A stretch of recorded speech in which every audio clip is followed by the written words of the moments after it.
Hey, Chuck here from Chuck's Paranormal Adventures, and I'm here today to talk to you about batteries. Now, why would I want to talk about batteries to investigators? We put batteries in our devices, we take old ones out, we buy new ones, discard the old ones, and it seems like, well, that's like the end of it. But, there's some little nuances here and there for things we don't consider when we're preparing for investigations, taking batteries to investigations, and we come home from investigations. Things like storage, high cost versus low cost batteries, rechargeable versus non-rechargeable. So I just want to briefly touch on a few things. Maybe you'll find these hints or tips or whatever you want to call them helpful. If not, that's fine too. And of course, any advice or your own experiences with particular batteries, please leave comments in the comment section, as I'm always willing to learn too. I mean, I've been doing this paranormal investigating for about 13 years now, and we can always learn something new. So let's delve into the world of batteries.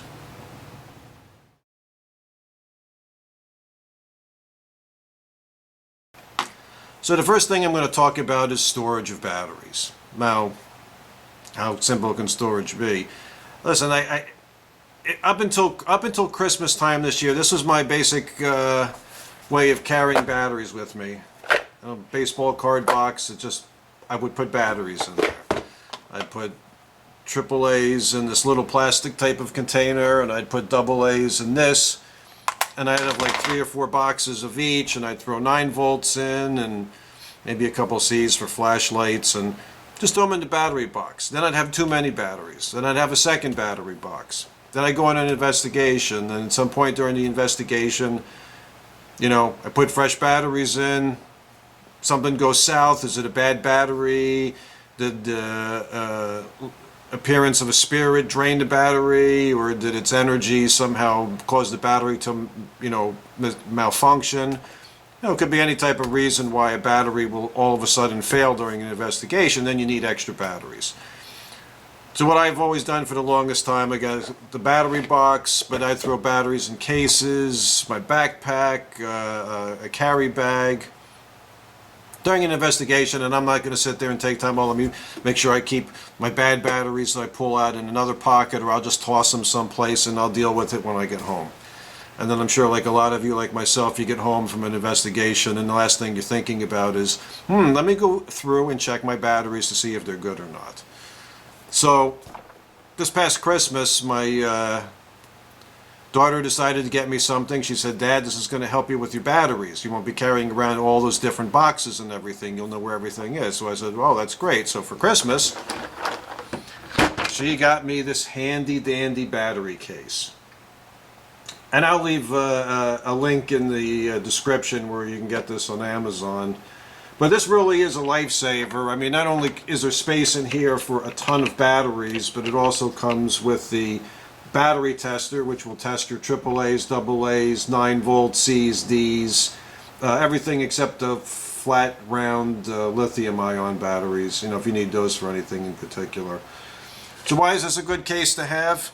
Well, it has space for 66 AAA. This is in the front. 66 AAAs, 24 AA's, 10 C's, 8 D's, and 8 9 volts. I mean, that's more than enough batteries for any type of investigation. As I say, you use a lot of batteries at home. Rather than having, batteries stuffed in a drawer, batteries thrown in a box, in a shoe box, on a shelf someplace. It all could go right into this box here. It's a one-stop place. You need a battery for anything, whether it's, you're on your paranormal investigation or just around the house. And you have the container right here. I mean, it weighs a little bit once you start putting the batteries in it, but this is like truly ideal. Now here's a close-up of the battery tester. I already had one like the one that came in the kit, but it doesn't hurt to have a second one. So now, what's great about this, all my good batteries will go in the front here. Plus there's a place on my business card too. And then, let's say I'm on the investigation and I got to pull batteries out. Let's just say I'm using the PSB7 and the batteries go out, so I got to put fresh AAAs in. Well, in the back, there's actually space for another 54 triple A's or double A's or a combination of both. So any bad batteries that I get from, I take out from an investigation, rather than just tossing them into a box and forgetting about later if they're good or not, I'll put them in the back here. Then when I get home, I'll test the batteries out. If they're good, save them for something else, and if they're not good, then I'll just toss them in the trash. So if you're the type of person like me in the past who just throws stuff in boxes and cases all over, I'm telling you, one of these, and it's got a little handle, the latches are pretty tight, so it's not going to pop open on you, and it's very inexpensive. So I highly recommend it. I know this is going to be very, very helpful on my future investigations. Now let's talk about the next item on the list.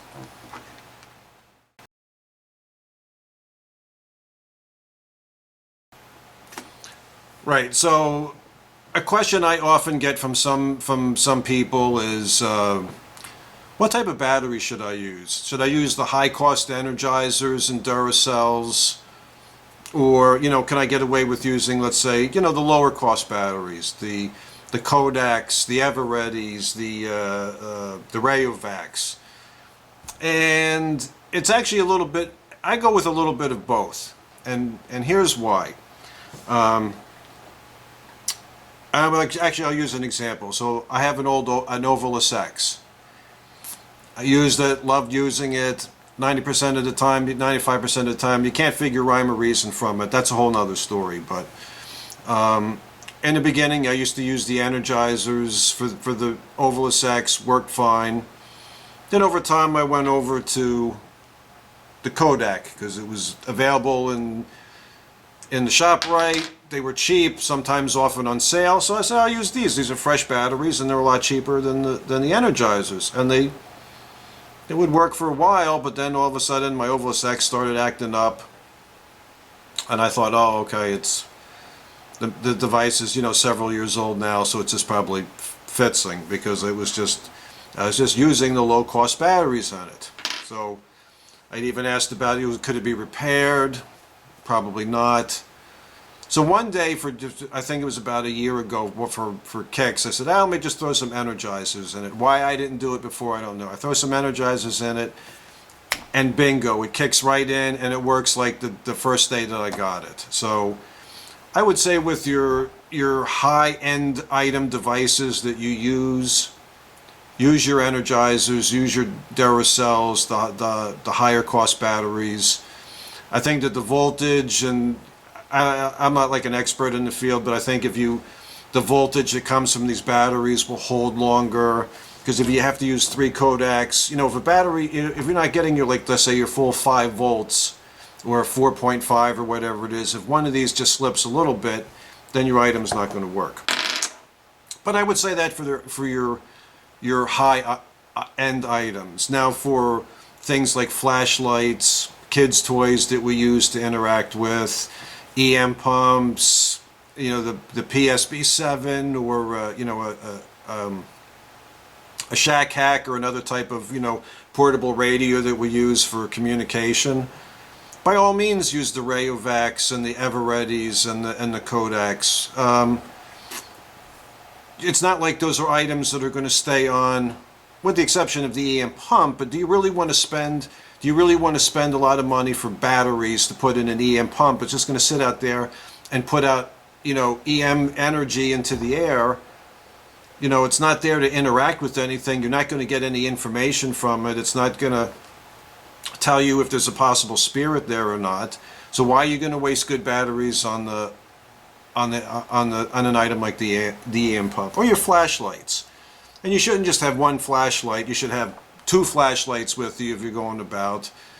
And also, I would also recommend carrying a glow stick. But because let's just say, for argument's sake, a spirit does drain the batteries out of your flashlight. You go to flashlight number 2, it drains the batteries out of that. For whatever happens, regardless, let's just use that as a theory. Carry a glow stick with you. You can bust open the glow stick. That's not getting drained, and at least you'd have some light to go around. But that's another tip. So that's how I am with high cost versus low cost batteries. Use your high cost batteries for your high end equipment, and for the equipment that's not, mission critical, and it's still useful, but like you don't have to go with, you can go with the lower cost batteries. They're fine. They may not last as long, but you're not going to spend a fortune on them for that. So that's where I would go. That's how I go with that. That's how I play with the batteries. Okay, now on to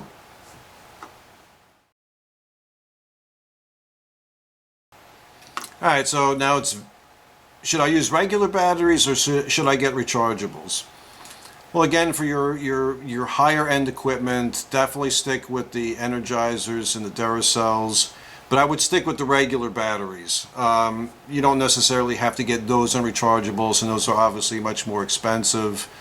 I've had Duracell rechargeables, and they didn't pan out too well for me, so I've shied away from those over the years. Maybe they're better, I don't know. But for equipment like the flashlights, I have laser tripwires. It's an old Spy Gear toy that I use. I end up using 6 AAAs to run, because there's 3 units. There's 2 end units and a centerpiece, and each one runs on 2 AAA batteries. So since I use those a lot and I have 4 of them, I don't want to have to constantly be buying new batteries for those each and every time out. So I have a brand called Eneloop, which has been around for a while. It used to be, Sanyo used to be the maker of these, and now I think it's Panasonic. But these in the AAA have worked out really, really well for me over the years. They hold the charge really well, especially after you put it into the device. It doesn't lose a major chunk of its charge over time. Also, even after years of using these, I still get good use from them, because I had found a charger online that sort of did reconditioning for the batteries, although the battery would have to sit in there for like 2 days before it got reconditioned, but added extra life to these. I think I have about 30 of these, and so they work, to me they work really, really well. Double A's, if you can find them, they're a little harder to find, but the triple A's have worked out pretty well for me. And again, I'll leave a link in the description where you can get these on Amazon. For double A's, EBL, the double A's have worked really good. I have some old IR lights that use 3 triple A's, double A batteries. So these have been perfect for that. These in the AAA, not so much. These didn't work out too well for me, but for the double A's, they've been good. And also for anything using a 9-volt battery, EBL has been really good. The 600 mAh lithium-ion batteries, those have worked really well. I have some homemade infrared lights that run off of the 9 volts. So again, I don't want to constantly be buying 9-volt batteries, when I can buy the rechargeable and save a little money that way. I wouldn't use this in a high-end device, but I don't think I really have any high-end devices that use these, other than maybe the Trigger Dog. And I've used a regular battery for that, but for things you get a lot of use out of, definitely the 9-volt rechargeables, they help. And if you get a charger for this, like a lot of them will come with a 2 or a 4-prong charger. I have 8 of these, and it's a circular charger that has 8 slots, so you can charge 8 batteries at once. They just take a couple of hours, so this is really, really ideal and will save you money if you're going through a lot of these. And yes, I'll use these in my REM pods. I've used this in the REM pod and no issues with it, so I can't complain. For the AAA and the AA, for chargers, this is an old Sanyo, but that's Panasonic makes the, I guess, like the newer version of it. And some of the Eneloops will come, with a 4-pack and a charger. So these chargers work really, really well. Yes, it will take a few hours to charge the batteries, but to me it's better to do the batteries on the slow charge than those 1-hour quick chargers, because I think those degrade the battery quicker and over time, so you're going to end up getting less use of this battery or this battery if you're constantly throwing it into the 1-hour charger. Yes, if you need something done in a pinch, I guess it helps, but the slow recharge, I think, is the way to go. And now, I'm not an expert on that, so if anybody's got any, comments or suggestions on the best way to recharge, maybe there's some new equipment out there I don't know about. It. I don't spend a lot of time looking for updates on the newest ways to, recharge batteries and the new batteries. So again, if you have any suggestions or tips, please leave it in the comments. I'm always willing to, check out new items, and hey, maybe I can replace some of these with something better. That would be great. So that's all I have to say about batteries. Again, we don't give too much thought to these, and I know I'm guilty, and I'm sure there's a lot of people out there like, oh, I never thought about that, or yeah, I kind of do the same things too, and I shouldn't do it, but this was a good tip. So hope the information helps. That's it for now. I'll have more videos out shortly. Besides paranormal videos, I wanted to do some instructional videos and some things to help. My next video is going to be on a trigger dog I got from Vortex Ghost Gear, which has really been successful on the investigations I've been using it on. And then I actually have some tips and tricks to actually improve your trigger animal, trigger dog, trigger cat. Something that I think will help make it more interactive when you use it on investigations. But I'll have that video out shortly. So thank you for taking the time to watch the video. I hope you subscribe, give a thumbs up if you like the video, and again, if you have any comments or suggestions, feel free to leave it in the description box below. Alright, thank you again for watching, and we'll be back in touch shortly. So take care and have a good day.